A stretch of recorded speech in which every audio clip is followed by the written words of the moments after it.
Don in London, hello, it's May 6th, 2009. My video is all about recovery from addiction either to substance or behaviour. My addictive substance, alcohol, my behaviour, trying to be perfect, and never so, striving to be me. And the trouble was, all those years of drinking, I wasn't quite sure who I was, and I was driven by 1,000 forms of fear, and I can say that quite openly these days. I feared letting people down, I feared what people might think of me. It was all about fear of not being good enough, I guess. And I guess this comes from our background, our understanding of life as best we can, or our misunderstanding about life. The way I was brought up, put on a brave face, don't show your fear, and possibly I used my ego more than anything just to keep a shell round me, to protect myself, just in case I could be wounded. And the trouble was, inside was a very sensitive person who just didn't know how to live and express their opinion properly, or express themselves in a way which was good for them, for myself and for other people. So one of the things I picked up in one of the sayings from Gandhi, he apparently said, an emphatic no is better than a half-hearted yes. And if I'd learned that very early on, maybe I'd have found a better path of living. However, the truth of now is, 35 years later, I'm not drinking a day at a time for some time, just on a daily basis. Life is not too bad. The gift of life, if you like, getting older, was still prone to all the other things that can go on for anybody who is, I suppose, normal. We have the knocks, the hard times, the good times, and we can pick up other illnesses as we go. It's part of nature and part of providence, and we're not being singled out for the good or the bad of it. It's just random often. So when I got type 1 diabetes after being 2 years sober, and it wasn't a lifestyle issue, or it wasn't caused by my previous lifestyle, it was caused by an infection, a virus, and then no insulin. I don't know what I thought about it at the time. I was glad it was diabetes and not something worse, because I lost a lot of weight and I didn't really understand what was going on. But the gift of that also is that I got access to psychiatric help for clinical depression, and it turned out that my endocrine system, which was probably compromised quite badly by the virus, had probably not been working too well before either.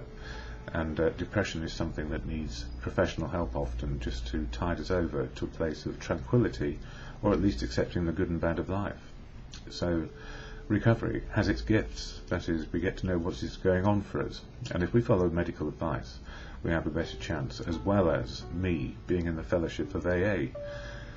And the fellowship of AA, Alcoholics Anonymous, does keep me on track on a daily basis, and I go to as many meetings as seems appropriate most days, and at each meeting there's a preamble shared which tells everybody why we're there and what it's all about. So I share it here, and the reason I share it is because it helps me, and I cannot speak for AA.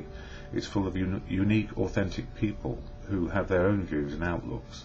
So my view is my view, and my outlook is my outlook, and I share experience, strength and help of what it does for me, and not what others may experience. So we all have our own experiences, and here comes the preamble shared in all the 600 or 700 meetings in London at the beginning. Alcoholics Anonymous is a fellowship of men and women who share their experience, strength and hope with each other, that they may solve their common problem and help others to recover from alcoholism. The only requirement for membership is a desire to stop drinking. There are no dues or fees for AA membership. We are self-supporting through our own contributions.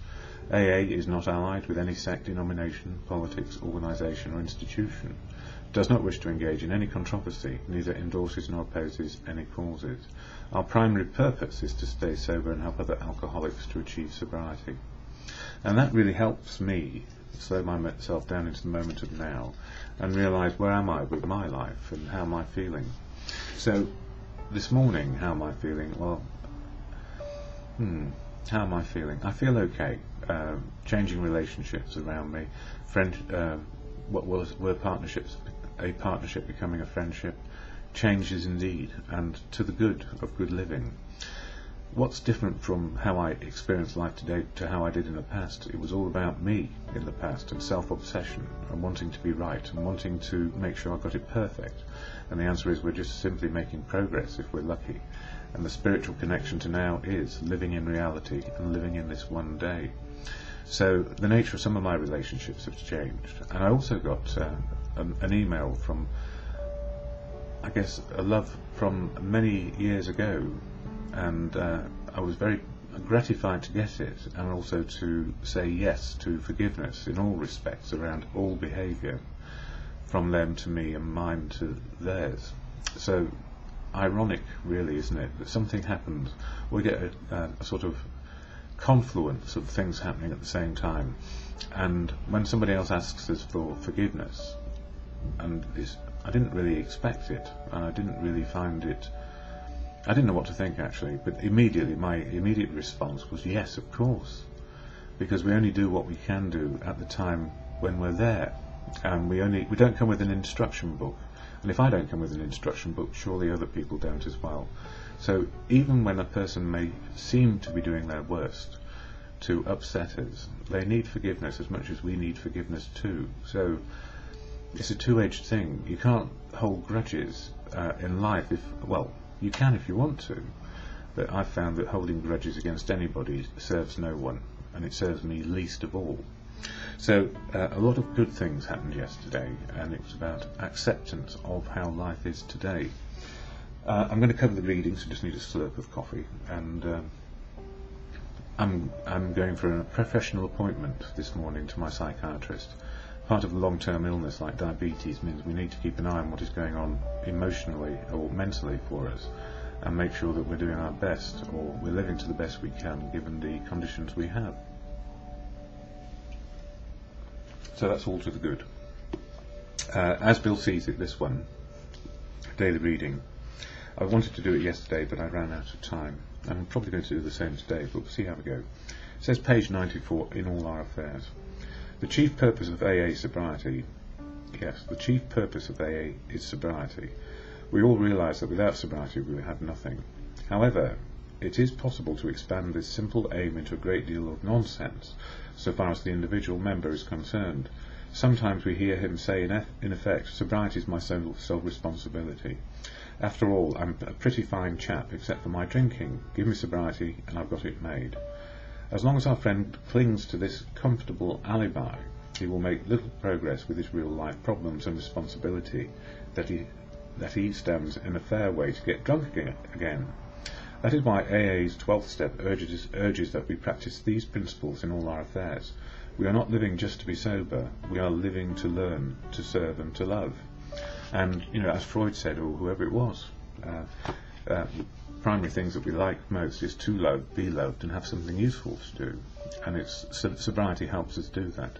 So, sobriety is not an alibi, quite right too, because we have to face life on life's terms and what has happened, and own up to how we are. So, daily reflections, this one. Yes, I've got enough time. It says hold back nothing, and it's the 5th month, and in the 12-step action program I'm covering the 5th step, which is sharing our assets and liabilities, or confiding them to another human being, and in the process to God or our good conscience, depending on how we look at the world and how we are. So here it says hold back nothing. The real tests of the situation are your willingness, or your own willingness to confide in your full confidence in the one with whom you share your first accurate self-survey. In other words, telling another human being the self-appraisal. Provided you hold back nothing, your sense of relief will mount from minute to minute. The dammed-up emotions of the years break out of their confinement and miraculously vanish as soon as they are exposed. As the pain subsides, a healing tranquility takes its place. Well, it sort of did, nearly. I skipped it a bit. I had to do it again, this 5th step. A tiny kernel of locked-in feelings began to unfold when I first attended AA meetings, and self-knowledge then became a learning task for me. This new self-understanding brought about a change in my responses to life situations. I realised I had the right to make choices in my life, and the inner dictatorship of habit slowly lost its grip, that is, drinking. I believe that if I seek God or good conscience, I can find a better way to live, and I ask Him daily to assist me in living a sober life. And the gift of that is when I say, God, grant me the serenity to accept the things I cannot change, courage to change the things I can, and wisdom to know the difference. I know it's just for today.